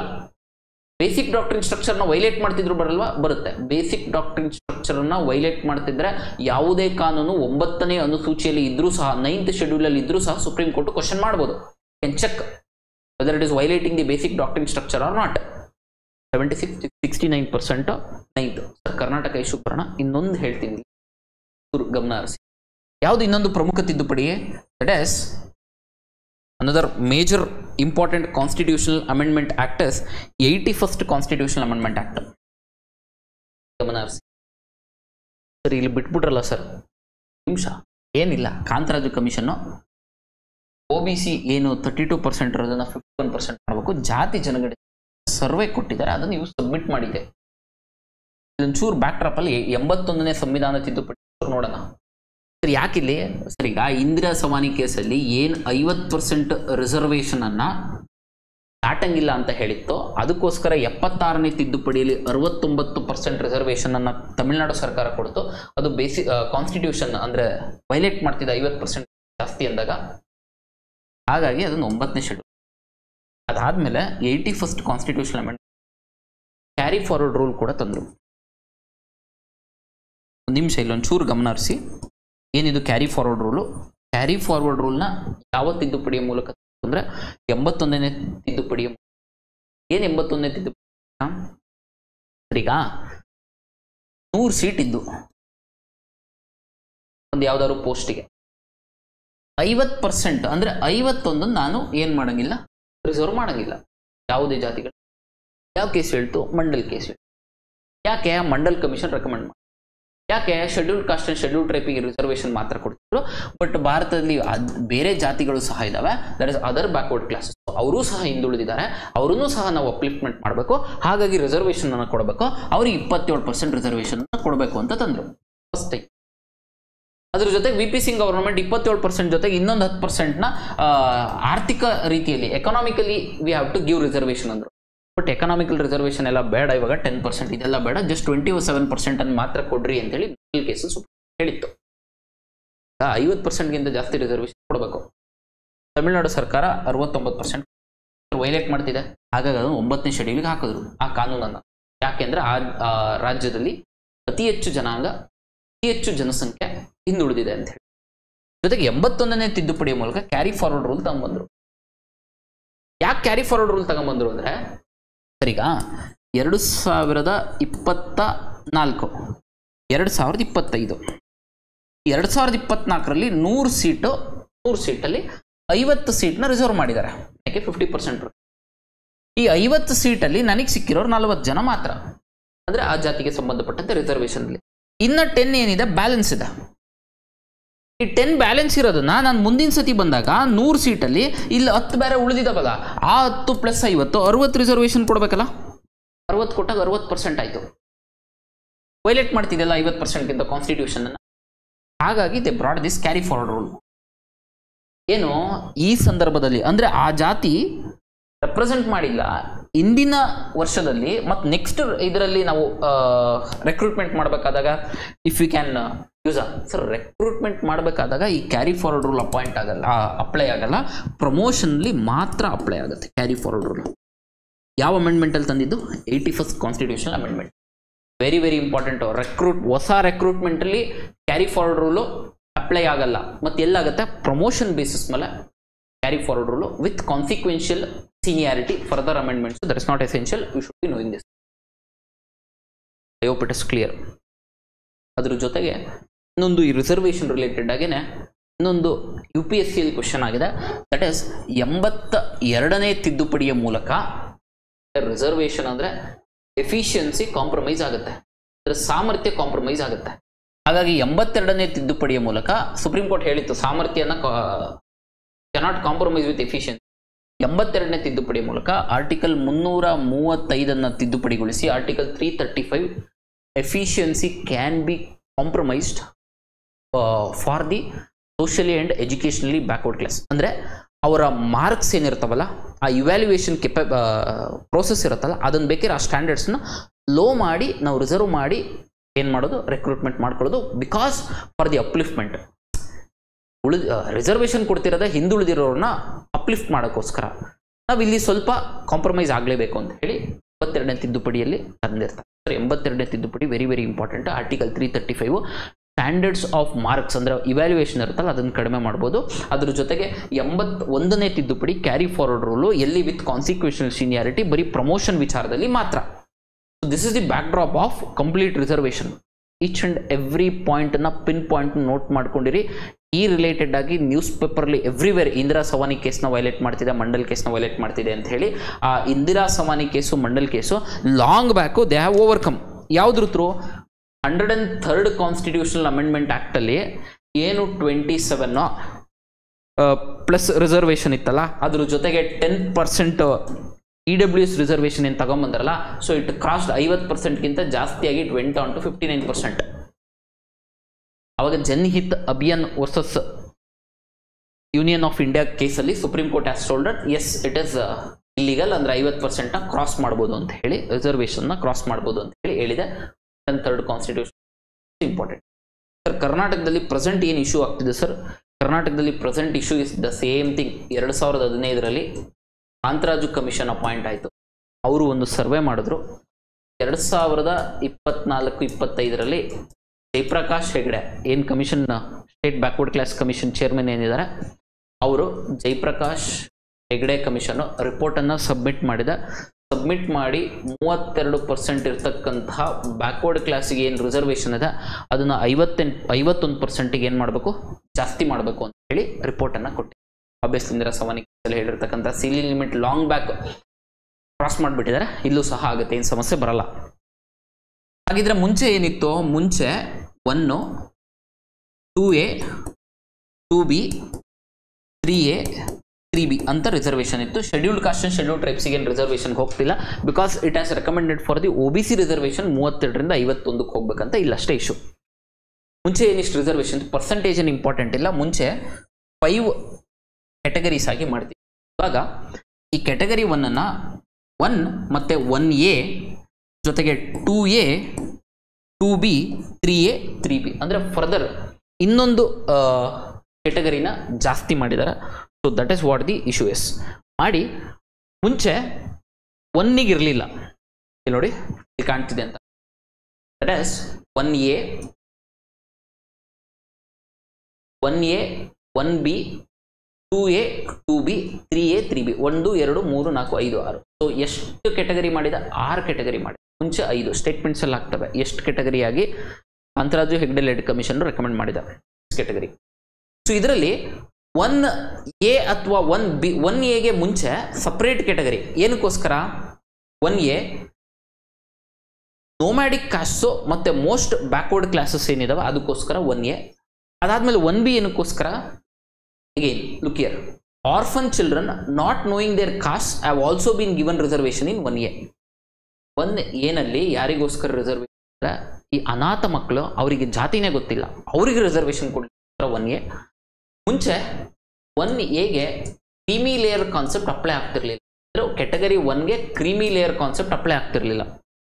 ಏನ್ ಕ್ರೀಮಿ ಲೇಯರ್ ಅಂದ್ರೆ, ಒಂದು ಕಾಫಿ ತಗೊಂಡ್ರೆ ಮೇಲ್ಗಡೆ ಪೂರ್ತಿ ಕ್ರೀಮ್ ಬರುತ್ತಲ್ಲ, ಕ್ರೀಮ್ ಅಂದ್ರೆ ಅವರೆಲ್ಲ ಆರ್ಥಿಕವಾಗಿ ಸದೃಢರಾಗಿದ್ದಾರೆ ಅಂತ ಸ್ಟೇಟ್ಮೆಂಟ್ಸ್ ಅಲ್ಲಿ ಆಗ್ತಾ ಕ್ವಶನ್. ಯಾವ ಕೆಟಗರಿಗೆ ಕ್ರೀಮಿ ಲೇಯರ್ನ ಅಪ್ಲಿಕೇಶನ್ ಮಾಡಬೇಕು ಅಂತ ಹೇಳಿ recently Kantharaju Hegde led commission, Jayaprakash Hegde led commission ವರದಿಯನ್ನು ಕೊಟ್ಟಿದೆ ಅಂತ. 1Aಗೆ ಮುಂಚೆ ಕ್ರೀಮಿ ಲೇಯರ್ ಕಾನ್ಸೆಪ್ಟ್ ಅಪ್ಲೈ ಆಗ್ತಿರಲ್ಲ, ಅಂದ್ರೆ ಅವರೆಲ್ಲ ಆರ್ಥಿಕವಾಗಿ ಸದೃಢವಾಗಿದ್ದಾರೆ, ಹಾಗಾಗಿ ಅವರಿಗೆ ಯಾವುದೇ ಕಾರಣಕ್ಕೂ ಮೀಸಲಾತಿ ಕೊಡೋ ಅವಶ್ಯಕತೆ ಏನಿಲ್ಲ ಅಂತ. 2A 2B 3A 3Bಗೆ ಆ ಕ್ರೀಮಿ ಲೇಯರ್ ಕಾನ್ಸೆಪ್ಟ್ ಅಪ್ಲಿಕೇಶನ್ ಆಗುತ್ತೆ. ಅಂದ್ರೆ OB ಸ್ವಲ್ಪ ಗಮನ ಹರಿಸಿ. ಕ್ರೀಮಿ ಲೇಯರ್ ಅಂದ್ರೆ ಏನಿಲ್ಲ, ಆರ್ಥಿಕವಾಗಿ ಸದೃಢವಾಗಿದ್ರೆ ಅವರು ಬ್ಯಾಕ್ವರ್ಡ್ ಕ್ಲಾಸ್ ಇದ್ರು, ಅಂದ್ರೆ ಜಾತಿ ಇದ್ರು, ಬೇರೆ ಅಂದ್ರೆ ಆರ್ಥಿಕವಾಗಿ ಹಿಂದುಳಿದಿರುವಂತಹ ಜಾತಿಗೆ ಸೇರಿದ್ದರೂ ಸಹ ಅವ್ರಿಗೆ ಮೀಸಲಾತಿ ಕೊಡುವ ಅವಶ್ಯಕತೆ ಇಲ್ಲ. ಯಾವ ಪ್ರಕಾರ, ಕ್ರೀಮಿ ಲೇಯರ್ ಪ್ರಕಾರ. ಯಾವ ಕೆಟಗರಿಗೆ ಅದು, 2A 2B 3A 3B ಈ 4ಕ್ಕೆ ಅನ್ವಯ ಆಗುತ್ತೆ. Sir, scheduled caste and scheduled ಟ್ರೈಬ್ಸ್ಗೆ ಕ್ರೀಮಿ ಲೇಯರ್ ಕಾನ್ಸೆಪ್ಟ್ ಅಪ್ಲಿಕೇಶನ್ ಆಗಲ್ಲ. ಅಂದರೆ 8 ಲಕ್ಷಕ್ಕಿಂತ ಜಾಸ್ತಿ ಇನ್ಕಮ್ ಇದ್ರೂ ಸಹ ಅವ್ರಿಗೆ ರಿಸರ್ವೇಶನ್ ಸಿಗುತ್ತೆ. ಬಟ್ ಈ ಒಂದು 4 ಕೆಟಗರಿಗೆ ಸೇರಿರೋರಿಗೆ 8 ಲಕ್ಷಕ್ಕಿಂತ ಒಳಗಡೆ ಇತ್ತಂದ್ರೆ ರಿಸರ್ವೇಶನ್ ಅಂದ್ರೆ OBC ರಿಸರ್ವೇಶನ್ ಅಪ್ಲಿಕೇಬಲ್ ಬರಲ್ಲ ಅವರಿಗೆ. ಮುಂಚೆ 1A ಕೂಡ SC ST ಮತ್ತೆ 1A 3ಕ್ಕೂ ಸಹ ಕ್ರೀಮಿ ಲೇಯರ್ ಕಾನ್ಸೆಪ್ಟ್ ಅಪ್ಲಿಕೇಶನ್ ಆಗ್ತಿರಲಿಲ್ಲ. 1A ಅಂತ ಇರಲಿಲ್ಲ, ಬರೀ 1 ಕೆಟಗರಿ 1 ಅಂತ ಇತ್ತು. ಈಗ ಕೆಟಗರಿ 1 ಅನ್ನ 1A ಮತ್ತೆ 1B ಅಂತ ಮಾಡಿ, ಕೆಟಗರಿ 1A ಅಂಡ್ 1B ಎರಡಕ್ಕೂ ಸಹ ಕ್ರೀಮಿ ಲೇಯರ್ ಕಾನ್ಸೆಪ್ಟ್ ಅಪ್ಲಿಕೇಶನ್ ಆಗಿದೆ. ಮುಂಚೆ ಏನು 32% ಇತ್ತು ಅದನ್ನು 51%ಗೆ ಜಾಸ್ತಿ ಇನ್ಕ್ರೀಸ್ ಮಾಡಬೇಕಂತ ಹೇಳಿ it has been recommended. Huge protest ಆಗ್ತಿದೆ. Protest and majority of the ministers ಯಾಕೆ ಅದನ್ನು ಸಪೋರ್ಟ್ ಮಾಡ್ತಿಲ್ಲ ಅಂತ ಹೇಳಿದ್ರೆ, ಹೇಳಿದಂಗೆ ದ ಮೇಜರ್ ಕಮ್ಯುನಿಟಿ ಯಾವ್ಯಾವುದು ಅಂತ ಹೇಳಿದ್ರೆ ಒಕ್ಕಲಿಗ ಕಮ್ಯುನಿಟಿ ಮತ್ತೆ ಲಿಂಗಾಯತ ಕಮ್ಯುನಿಟಿ, ಈ ಎರಡೂ ಕಮ್ಯುನಿಟಿ ಅವರು ಸಪೋರ್ಟ್ ಮಾಡ್ತಿಲ್ಲ ಈ ಒಂದು ಕಾಸ್ಟ್ ಸೆನ್ಸಸ್ನ. ಬಿಕಾಸ್ ಅವ್ರ ಪಾಪ್ಯುಲೇಷನ್ ಅನ್ನ ಕಡಿಮೆ ತೋರಿಸಿದ್ದಾರೆ, ನಾವು ಪಾಪ್ಯುಲೇಷನ್ ಮೆಜಾರಿಟಿ ಇದೆ ಅಂತ ಹೇಳಿ. ಎಗೇನ್ ಅದು ಸರ್ವೆ ಮೇಲೆ ಡಿಪೆಂಡ್ ಆಗುತ್ತೆ. ಈ ಇಂಟರ್ನಲ್ ಇಶ್ಯೂ ನ್ಯೂಸ್ ಪೇಪರ್ ಕೇಳ್ತಕ್ಕಂಥದ್ದು ನಮಗೆ ಬೇಕಾಗಿಲ್ಲ, ಎಕ್ಸಾಮ್ ಪರ್ಸ್ಪೆಕ್ಷನ್ಸ್ ಅಲ್ಲಿ ಮಾತ್ರ ನೋಡ್ತಾ ಹೋಗೋಣ. ಎಕ್ಸಾಮ್ ಪರ್ಸೆಪ್ಷನ್ಸ್ ಅಲ್ಲಿ ಏನು, ಮುಂಚೆ ಎಷ್ಟು ಕೆಟಗರಿ ಇದ್ದು 5 ಇದ್ದು ಇವಾಗ 6 ಮಾಡಿದ್ದಾರೆ. ಮುಂಚೆ 1ಗೆ ಕ್ರೀಮಿ ಲೇಯರ್ ಅಪ್ಲೈ ಆಗ್ತಿರ್ಲಿಲ್ಲ, ಈ ಸಂದರ್ಭದಲ್ಲಿ ಕೆಟಗರಿ 1ಗೂ ಸಹ ಕ್ರೀಮಿ ಲೇಯರ್ ಕಾನ್ಸೆಪ್ಟ್ ಅಪ್ಲೈ ಆಗುತ್ತೆ. ಕಮಿಷನ್ ಚೇರ್ಮನ್ ಯಾರು ಗೊತ್ತಿರಬೇಕು. SC STಗೆ ಕ್ರೀಮಿ ಲೇಯರ್ ಕಾನ್ಸೆಪ್ಟ್ ಅಪ್ಲಿಕೇಶನ್ ಆಗಲ್ಲ. This is the issue.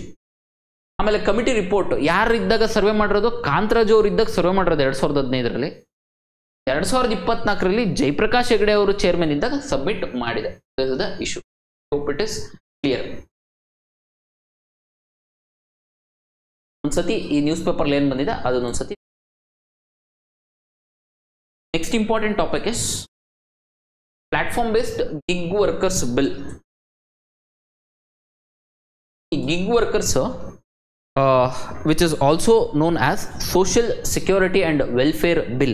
According to Niti Aayog, 23.5 million jobs create ಆಗ್ತವಂತೆ 2030 ಒಳಗಡೆ. ಹಾಗಾಗಿ ಇವರನ್ನ ನಾವು ಪ್ರೊಟೆಕ್ಟ್ ಮಾಡಲಿಕ್ಕೋಸ್ಕರ ರಾಜ್ಯ ಸರ್ಕಾರ ಈ ಒಂದು ಕಾನೂನನ್ನು ಪಾಸ್ ಮಾಡಿದೆ, ಮಸೂದೆಯನ್ನು ಪಾಸ್ ಮಾಡಿದೆ. So very very important. What are this gig workers ಅಂತ ಹೇಳಿದ್ರೆ, ಈಗೇನು ಝೊಮ್ಯಾಟೋದಲ್ಲಿ ಡೆಲಿವರಿ ಕೊಡೋದು ಗಿಗ್ ವರ್ಕರ್ಸ್. ಏನು ಇಂಪಾರ್ಟೆಂಟ್ ಏನಂತ ಹೇಳಿದ್ರೆ, ಎಕ್ಸಾಮಲ್ಲಿ ಸ್ಟೇಟ್ಮೆಂಟ್ಸ್ ಎಲ್ಲ, Karnataka is the second state to bring this law. 2ನೇ ರಾಜ್ಯ ಸ್ಟೇಟ್ಮೆಂಟ್ಸ್ ಅಲ್ಲಿ ಆಗ್ತವೆ. ಏನಂತ, Karnataka is the first state ಅಂತ ಮಾಡ್ಬಿಡ್ತಾರೆ. ಕರ್ನಾಟಕ ಎಷ್ಟನೇ ರಾಜ್ಯ, 2ನೇ ರಾಜ್ಯ. ಹಾಗಿದ್ರೆ ಮೊದಲನೇ ರಾಜ್ಯ ಯಾವುದು, first state is Rajasthan to bring this social security and welfare bill of gig workers. ಏನ್ ಮಾಡ್ತಾರೆ, ಏನಿಲ್ಲ, 1 to 5%. ಈಗ ನಾನೇನಾದರೂ ಝೊಮ್ಯಾಟೋದಲ್ಲಿ ಬುಕ್ ಮಾಡಿದೆ ಅಂದರೆ ಈ ಪರ್ಸೆಂಟೇಜ್ ಗೊತ್ತಿರಲಿ. ಝೊಮ್ಯಾಟೋದಲ್ಲಿ ಬುಕ್ ಮಾಡಿದೆ ಅಂದರೆ ಎವ್ರಿ ಟ್ರಾನ್ಸಾಕ್ಷನ್ಗೆ 100 ರೂಪಾಯಿ ಆಯ್ತು ಅಂದರೆ 1 ರಿಂದ 5 ರೂಪಾಯಿನ ಕಲೆಕ್ಟ್ ಮಾಡಿಕೊಂಡು ಈ ಗಿಗ್ ವರ್ಕರ್ಸ್ ಅವರ ವೆಲ್ಫೇರ್, ಇನ್ಶೂರೆನ್ಸ್ ಕೊಡಲಿ, ಆಕ್ಸಿಡೆಂಟಲಿ ಗಾಡಿಯಲ್ಲಿ ಹೋಗ್ತಾ ಇರ್ತಾರೆ, ಟ್ರೈನಲ್ಲಿ ಏನೋ ಬರುತ್ತೆ, ಗಾಡಿಯಲ್ಲಿ ಬೀಳ್ತಾರೆ, ಆಕ್ಸಿಡೆಂಟಲ್ಲಿ ಮಾಡ್ತಾರೆ, ಯಾರಾದರೂ ಬೇಗ ನನಗೆ ಡೆಲಿವರಿ ಬೇಕು, ಟೈಮ್ ಫಿಕ್ಸ್ ಮಾಡ್ಕೊಂಡು ಹೋಗ್ತಾರೆ, ಅವರ ಒಂದು ಗೋಸ್ಕರ ಅವರ ಒಂದು ಅಭಿವೃದ್ಧಿಗೋಸ್ಕರ ಈ ಒಂದು ಬಿಲ್ಲು. ಎರಡನೇ ರಾಜ್ಯ, ಮೊದಲನೇ ರಾಜ್ಯ ರಾಜಸ್ಥಾನ 1-5% ವೆಲ್ಫೇರ್ ಫಂಡ್ನ ಕ್ರಿಯೇಟ್ ಮಾಡಿ ಆ ಫಂಡಿಗೆ ಡೊನೇಟ್ ಆಗ್ತಾ ಹೋಗುತ್ತೆ. ಆ ಒಂದು ದುಡ್ಡನ್ನು ಈ ಗಿಗ್ ವರ್ಕರ್ಸ್ ಅವರ ಅಭಿವೃದ್ಧಿಗೋಸ್ಕರ ಬಳಸಿಕೊಳ್ಳಲಾಗುತ್ತದೆ. I hope it is clear the issue. Next most important, ಇಷ್ಟು ಇಲ್ಲಿವರೆಗೂ ಮಾಡಿರ್ತಕ್ಕಂಥ ಕ್ವಾಲಿಟಿ ಆಂಗಲ್ ಅಲ್ಲಿ ಬಂದಿರತಕ್ಕಂಥ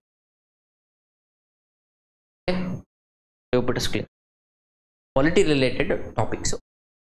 So in this part we shall talk about art and culture. So ಇದನ್ನ ನೆಕ್ಸ್ಟ್ ಪಾರ್ಟ್ ಅಲ್ಲಿ ಕಂಟಿನ್ಯೂ ಮಾಡ್ತಾ ಹೋಗೋಣ.